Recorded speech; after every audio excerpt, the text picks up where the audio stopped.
August 9th, Sunday night. Some good news for you. Really? What is it? A few new cadavers were in the morgue when I arrived tonight. Ah, Also, I was thinking what about? something funny. We went to such lengths to make sure we didn't get caught stealing cadavers from here.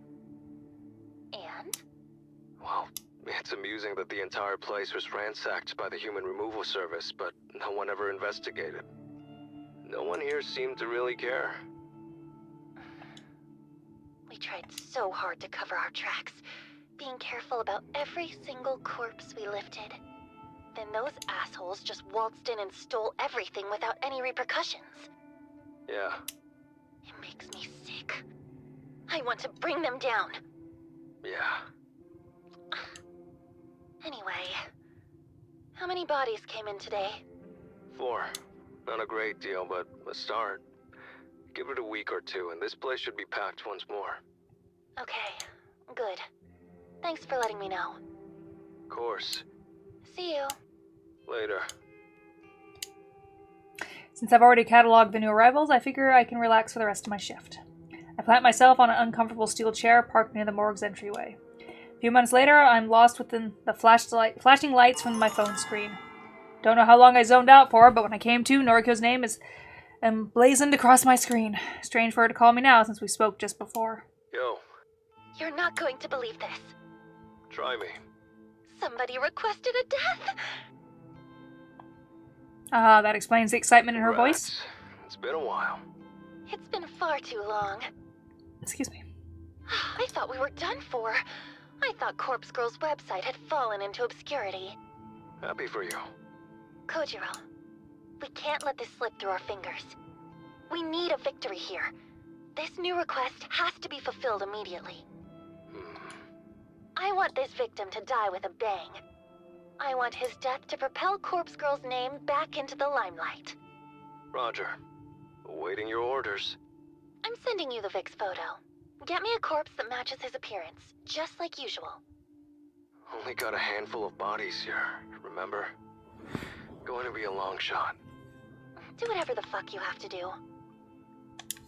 Her icy cold command leaves no room to be misinterpreted. Copy that. Call ends and I immediately receive a message from Noriko. Opening up reveals the photo of Corpse Girl's latest victim. Male, mid-30s or so, fairly unremarkable guy. Let's see what bodies are in stock. I heave myself up off the steel chair and log into the morgue's computer. Scanning through the inventory only takes a few seconds. There are 5 cadavers here in total. The 4 that arrived today, plus the Junpei Matsumoto lookalike. Looking through the details reveals that of the 5, 3 are female and 2 are male. I immediately rule out using Junpei's lookalike corpse for this request. It's a heavy-set body and doesn't match the victim at all.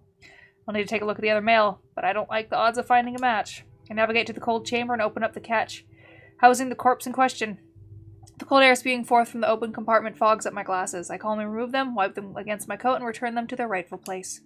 After unzipping the body bag, I am met with the face of death, a sight I have become more than accustomed to after many long years working here. This guy is just as average-looking as the Corpse Girl's victim. Seems like the type of person you wouldn't notice in a crowd. He'd simply be a blur against the sea of bodies.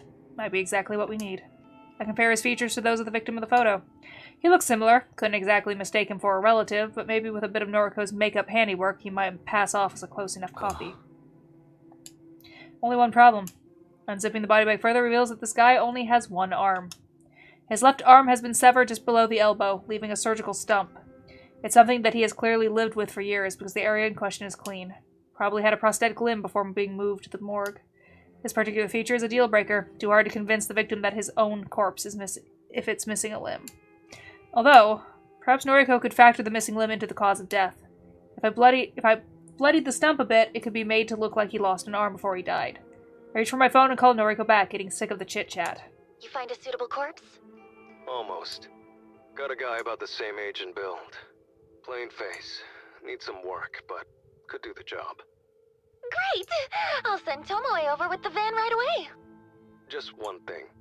What? The body is missing an arm. Oh, that is a problem. Yeah. Can you edit the corpse photo so that the victim is missing an arm? Make it look like it got chopped off before he died. That way, when he receives the actual corpse, he'll be expecting a missing limb. No. No? I'm already in the middle of making the photo. I'm not changing it now. Then I don't know what to tell you. Don't have any other suitable bodies.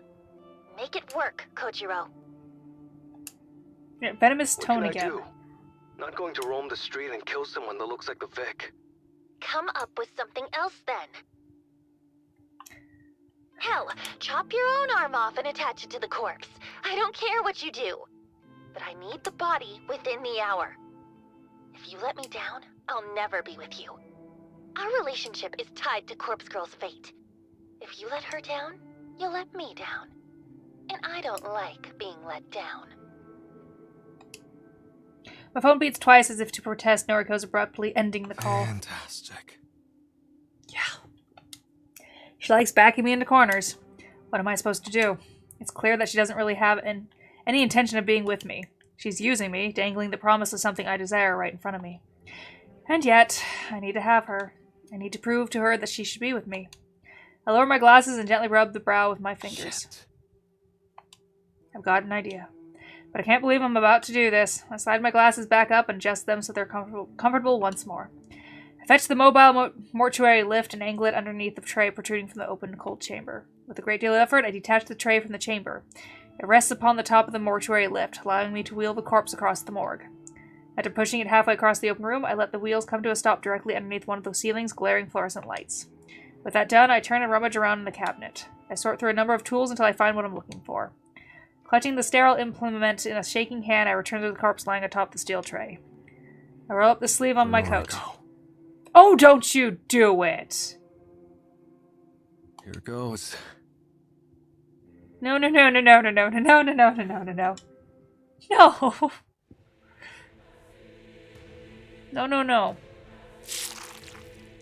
No.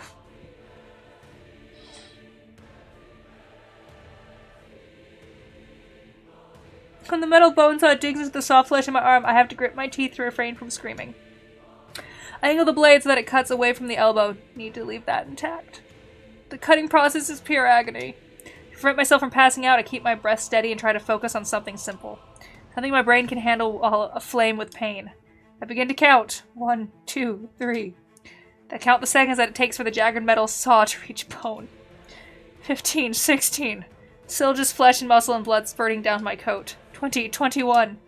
I think I reached sinew after 24 seconds, but it's hard to tell because there's a terrible numbness that is somehow worse than the original searing agony. My fingers clutching the saw begin to slip due to perspiration. It's getting harder to even hold the tool. After some 32 odd seconds, the saw hits bone. No. I slide it back and forth, cutting into the dense matter with as much strength as my failing body can muster. Vomit and drool have soaked the front of my coat and began to smear together with the blood. It's forming a shallow pool at my feet, and the stench of the mixing liquid threatens to overwhelm my senses. Counting the seconds has become infinitely more difficult. 43, 44, 30. Was it 21 seconds so far? No, it's been longer than that. It has to have been a minute by now. I've been sawing into my own arm for a full minute, but the blade still doesn't cut through all of the bone. Don't recall when I fell to my knees. Don't recall when I stood back up. Don't recall running my slimy fingers through my hair and when flecks of blood splattered against my glasses or when my bladder relieved itself. Don't even recall why I'm doing this. Is it for Shizuko? Is it because I love her? No. Noriko. It's for Noriko. Actually, it's for Corpse Girl. I have to prove I'm worthy of her. I have to be loved by her. There's nothing else for me. 97, 98. When my count reaches 99 seconds, my right arm falls to the wet tiled floor, flopping like a dead fish against the deck of a boat. I let out a groan what can only be called relief, and I slump in on myself, resting in a pool of foul liquid. My vision is blurry, my breathing is ragged. The sane part of my consciousness knows that I need to treat my wound. I need to apply a tourniquet or... You should have done that first of all! Apply a tourniquet or cauterize the damage. I'm just going to bleed out and die on the floor of my own morgue. But a quiet voice in my head, the very same one that drove me to such extreme measures, urges me to finish my work. Getting to my feet is a struggle. I try to push myself off the ground using both arms, but of course, I fall flat on my face when my right arm fails to react to my mental instructions. I think the lenses in my glasses smashed against the tiles because my eyes seem to be bleeding now. A second attempt of pushing myself off the ground is more successful. My left arm is somehow strong enough to hoist my barely responsive body. I sway and stagger around aimlessly before collecting myself enough to attempt to finish my severed arm off the ground. or to fish it off the ground. Oh god, I can't believe this fucker. Luckily, I managed to grasp the blood and vomit-soaked wrist of my former limb with my one good hand. I dragged myself toward the mortuary lift that holds aloft the corpse I need to attach my arm to, but I didn't think this through. I don't recall how to attach a severed limb. I bludgeoned the corpse's stump with my useless arm, trying to find some point of connection that will magically fuse the limb to the corpse. It's hopeless. And as I madly flail the arm around, I can't help but laugh at the whole situation. Of course I can't attach my arm to this corpse. The corpse is missing its left arm. And he cut off his right. I cut off my right arm. Good one. I throw my useless detached arm behind me and rest my weary body against the mortuary lift. Accompanying my laughter is the laughter of somebody else nearby. I have to listen really intently to confirm that I'm not just hallucinating. But I'm certain that somebody just walked into my line of vision, even if they are nothing more than a dark, blurred silhouette. Bro, you don't look so hot. What'd you do? Cut off your own arm? I know the voice, but I can't place it right now. It's not my voice. It's not Noriko's voice. The pain away? Yes, please. I'd give anything to remove the pain. I can't voice my consent. My mouth is dry, my jaw locked in place. Nothing a little fire can't fix. The figure comes closer. He smells foul like a dog that has bathed in gasoline. A dog. The heavyset figure that I now assume is Junpei Matsumoto is crouched over me. The smell of gasoline intensifies as he pours some sort of cold liquid all over my clothes. I gotta light this place up. But you guys didn't get the hint when we stole all of your corpses. Well, you ain't gonna be nothing without your precious morgue. And Corpse Girl is gonna wither away without her right-hand man.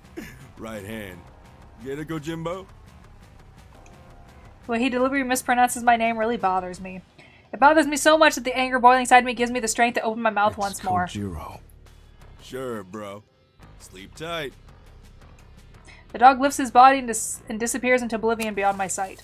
The unmistakable sound of a match being struck should fill me with panic, but I feel strangely calm. Warm, glowing tendrils of flame flicker around the outskirts of my vision. Fire. The entire morgue is alight. The acrid smell of smoke quickly covers up the odor of gasoline. Fire. I lost my family to fire so many years ago. Maybe it's fitting that I should perish in the same way. Fire. I hate fire. I hate it and fear it. Fire. It's everything surrounding me. The sickening stench of burning flesh permeates my nostrils, and I realize that it's the smell of my severed arm being incinerated behind me. Fire. I close my eyes. Really sleepy right now. Lost a lot of blood after all. Sorry, Noriko. Sorry I loved you.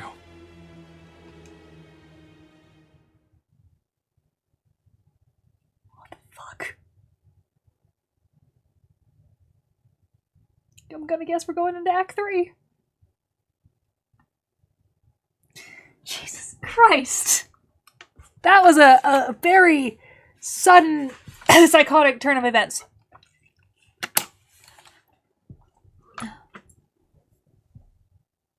But that's why I like this story.